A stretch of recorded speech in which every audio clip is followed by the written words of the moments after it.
So guys, ito guys ating paandrin yung motor. Ito yung wiper motor, ito yung relay, ito yung battery natin. So ito yung fuse holder sa fuse. So paandrin itong motor. So ito yung sa high side, sa itong relay, bali dalawang relay.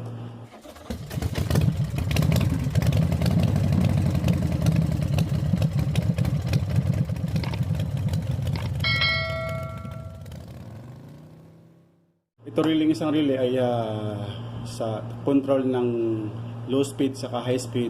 Itong isa ay sa automatic stop. Itong isa. So ito pag ganyan natin yung low speed. Ito yung low speed. So bali yung low speed guys nakakabit din ito sa isang relay. So, bali ito yung control, ito yung automatic. Pero may function sa low speed. So pandirin natin yung motor. Yan. Ito low speed. So ito yung high speed. Yan. So kung mapapansin nyo guys, pag nilagyan ko to pag pinandar ko yung low speed, ayan o, hindi kayo nagtataka. Pag pinandar ko siya, pag tinanggal ko tong supply, kasi ito negative, bali negative trigger ang galing sa relay, ay sa switch ng wiper. So yung kabila, itong itim, ground, negative, itong puti ay positive, ignition. So ito, mamaya i-explain ko guys yung connection nitong relay na to. So dito man tayo sa motor. Pag sinan nyo yung motor, pag trigger ko yung relay, kahit tanggalin ko na yung supply dito, yung sa switch, ito yung papatang switch natin pag tinanggal ko, lagi siya ditong titigil sa side na yan. Yan lagay ko ng supply, doon siya mag-automatic off. Kahit sa high speed, kahit yan yan high speed, yan, titigil siya doon sa side na yan. Yan so yan ang tuturo sa inyo guys. So bali may wiring diagram ako guys. So ilalapit ko para madaling makita. So bali ito yung ating motor, wiper motor. Tapos ito yung ating relay na dalawang relay kanina. Ito. Yung ating ginamit na relay dito guys ay mayroong normally closed, normally open na relay. Mapapansin nyo, ayan ito yung normally closed. 87A, normally closed. Yung 87 ay normally open.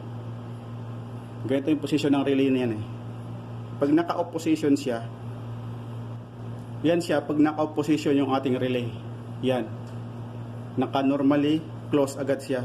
Pag hindi pa naka-trigger yung ating relay. Tapos yung ating motor, kasi yung ating motor itong motor na to, yung wiper motor, ito ay may switch sa loob.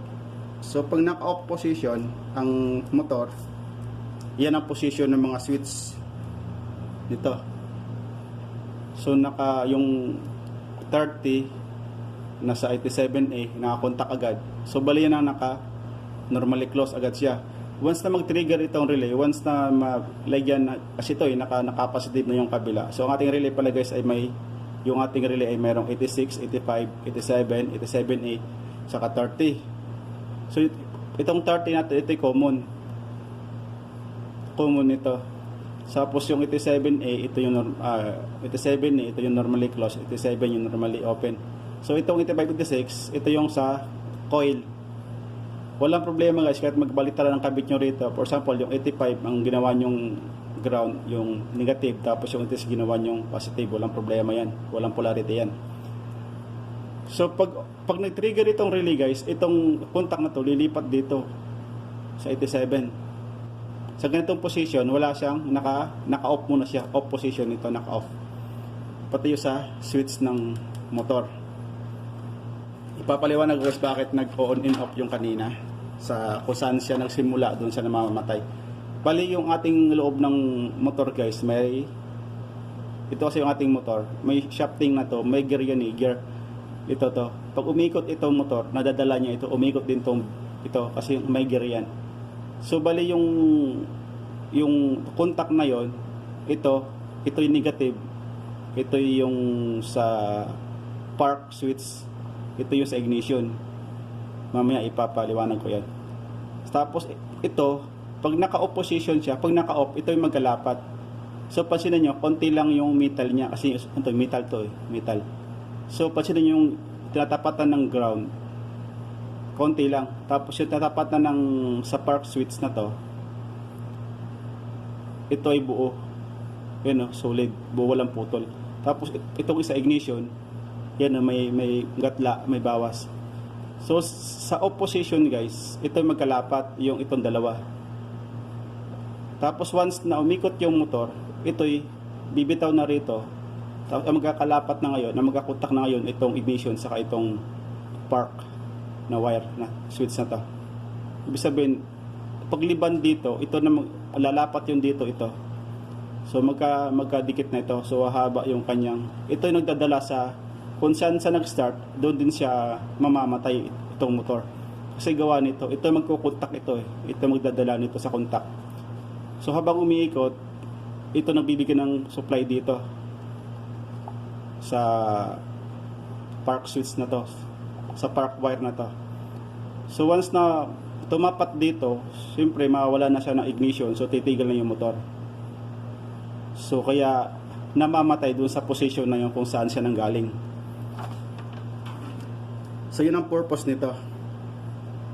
So ipapaliwanag ko guys. Ito naka-off position yung ating connection. Once na pag-on mo ng low speed na switch, so magti-trigger itong relay. Papasukan ng, kasi naka yung 85 natin, may supply na, may power na. So nag-aantay lang yung coil ng ground para mag-magnet ito, mag-energize yung contact sa loob ng relay. So pagbigay ng ground sa 86, so bibitaw itong contact. So bibitaw itong contact, lilipat sa, ang magkakontak naman ay 30 saka 87. So bali yung 87 natin naka-ignition. So yan, tatakbo yung ignition mula 87 papunta ng 30. Tapos yung ating dalawang relay pala, ang 80 ay ang 30 niya magkadugtong. So lilipat sa relay na isa, sa 30 ng relay na isa, tapos lilipat sa 87 ni, kasi naka-opposition pa to yung relay na to, yung ating control relay.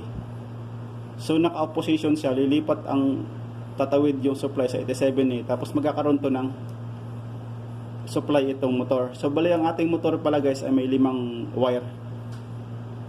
Isa ground, isa high speed, isa low speed, saka ito yung sa ignition, saka yung sa spark switch na wire. So 1, 2, 3, 4, 5. Merong 5 wire.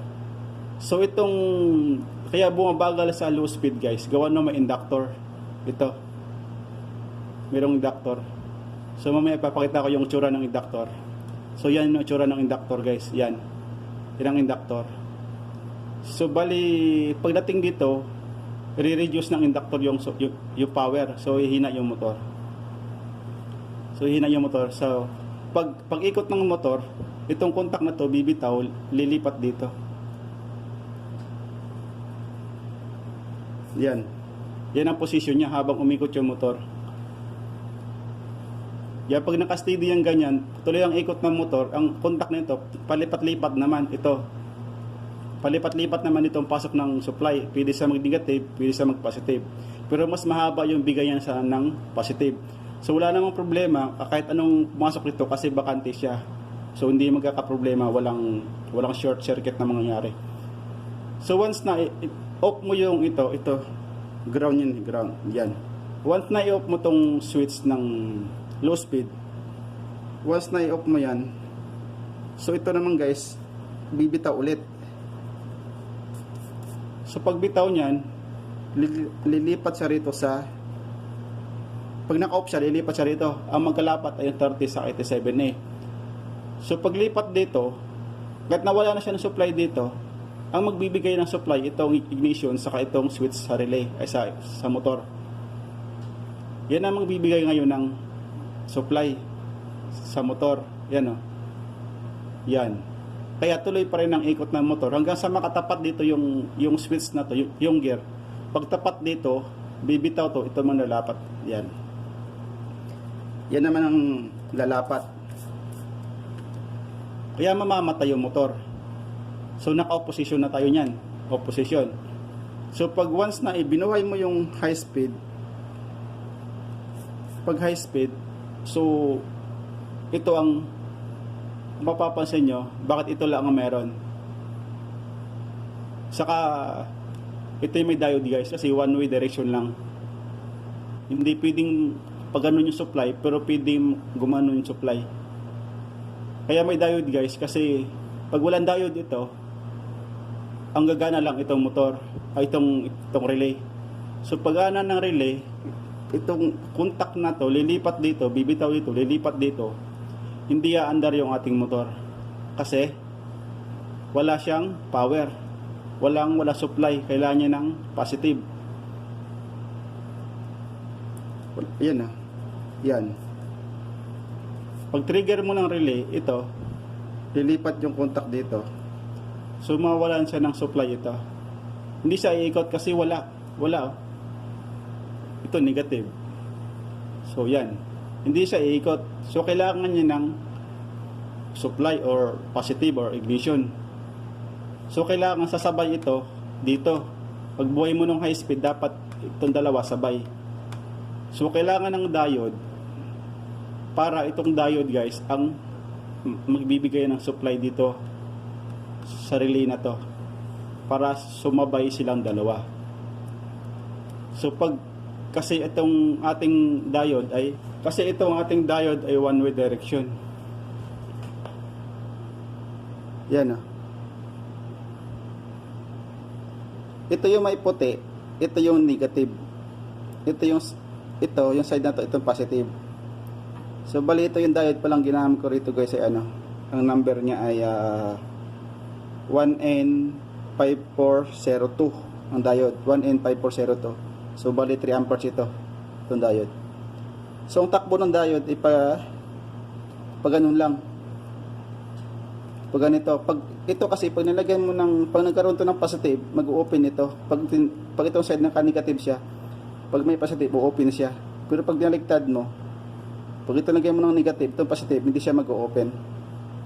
Kaya ito nangyari sa high speed. So pag lagyan mo ng ground ito ng negative, mag-open siya kasi nagkakaroon siya ng positive gawa nito sa coil, dumaan ng coil eh. So yung positive na to dadaan dito, kaya mag-open siya, kaya magkakaroon to ng supply itong low speed na switch. So sasabay itong dalawa.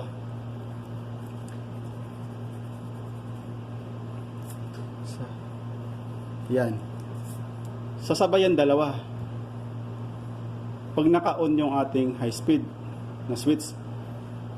So tatawid na yung supply, magkakaroon siya ng supply. So ikot na yung motor natin high speed. So bali ito pala guys, yung unpolarized capacitor or non-polarized capacitor. Ang purpose pala nito, pagbukas kasi yung radio, pagbuhay yung radio, pag gumamit kayo ng wiper, may maririnig kayong para ito yung protection para walang static yung radio. Parang tunog ng motor na umiikot yung radio. Wala siyang hummings na tunog. So itong capacitor na to, ito yung magpipilter sa kanya sa static na yon. So yan ang itsura ng guys. Yan ang itsura ng capacitor. Ganyan. Pagbukas mo ng motor na to, meron doon na connect sa carbon brass, sa wire, carbon brass saka sa negative. Yan guys. Ito yan ang itsura ng motor, ng capacitor. So once na pag off mo ng switch, kasi sa gitna mo siya i-off, halimbawa naka high speed tayo ang ating wiper. So kahit i-off mo sa gitna ng windshield, kahit bumitaw ito lahat, itong dalawang relay, sabayan bibitaw eh. Kasi ito habang umiikot, magkalapat ulit to. Magkakontak ulit to, itong dalawa ignition saka. So pag bitaw mo ng switch, lilipat yung kontak dito. Kasi bibitaw yung switch dito. bibitaw yung switch dito. So ito naman magkakaroon ng contact. Ito. Yan o. Hindi siya, kubagay, pag off mo ng switch ng high speed, magre-reduce yung power, yung motor. Maglo-low speed siya. Tapos tatawid ulit dito yung, yan o, dito. Yan, napasin ninyo. Yan.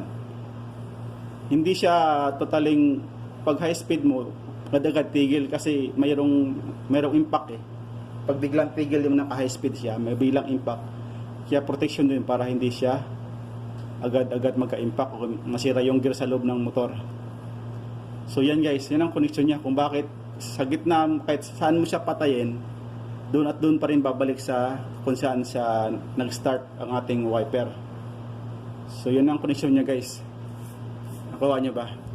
So bali ito, pwede ito baliktarin. For example, itong ignition na to, kasi yung 85 ignition eh. For example, yung ating wiper switch ay ignition ang nagdadala. So itong body ground na to, itong ground na to, ilagay yung sa body ground. Tapos ito yung ilagay yung sa switch. So pagbaliktarin nyo lang ito, wire. Tapos itong negative na to, i-rekta nyo sa body ground.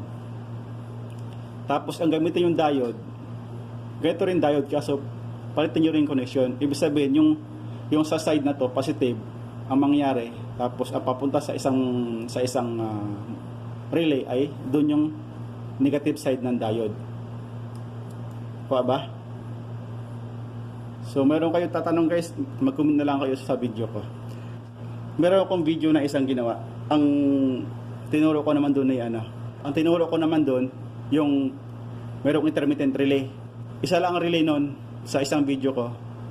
Yung relay na ginamit doon ay yung mayroong intermittent relay, yung mayroong timer. Yun ni automatic pagbuhay yun ng INT or intermittent switch. Doon sa may switch ng wiper, may INT nakalagay, tapos sumunod ay low, tapos high. So paglagay yung sa INT, gagana yung motor. Paggana ng motor, pagtigil nun sa may baba, pag automatic off niya, mag-automatic on din siya. Yun ang sa isang video kung pinakita. So ilalagay ko yung link sa baba ng description nito ng YouTube channel. So yun ang function niya para makita nyo. Tapos doon din guys, tinuro ko din kung paano paghanap ng connection ng motor. Doon din tinuro ko kung paano hanapin yung low speed, high speed, kung alin yung para sa ignition, kung alin para sa spark o sa switch na wire, saka yung ground. So yun guys, yun ang doon sa isang video ko tinuro. So ito guys, ulitin ko ulit para makuha nyo. Ulitin ko ulit yung sa connection. Ayan sasama ko na itong diagram. Pag so naka-opposition yan lahat naka-opposition dito. Yan.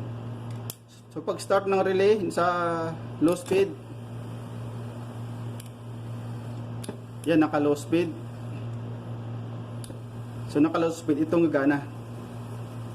Ito sa automatic stop na to relay, yan ang gagana. Naka low speed, tapos ito yan naka-connect yan. Palipat-lipat lang yan habang umikot yan. Palipat-lipat ang contact nito. So patayin ko. Ayan So pag pinatay ko rito, doon pa rin siya titigil. Doon pa rin siya mag-o-off. Yan Ibig sabihin, ito magbibigay ng supply sa kanya. Pag bumitaw na to,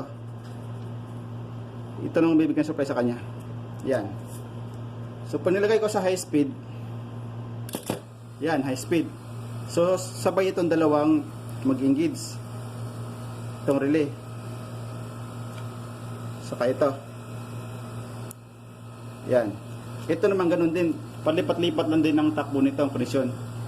So pag off ko, itong mamamatay, sabay silang mamamatay din. Mag-off, magdi-disconnect sa relay na to, lilipat dito ulit. So ito magbigay ng supply, parang ganun sa low speed kanina. Ganun yung condition guys. Yan. So ganyan ang kanyang position guys, o position lahat ganyan. Diba? So ganyan na siya guys.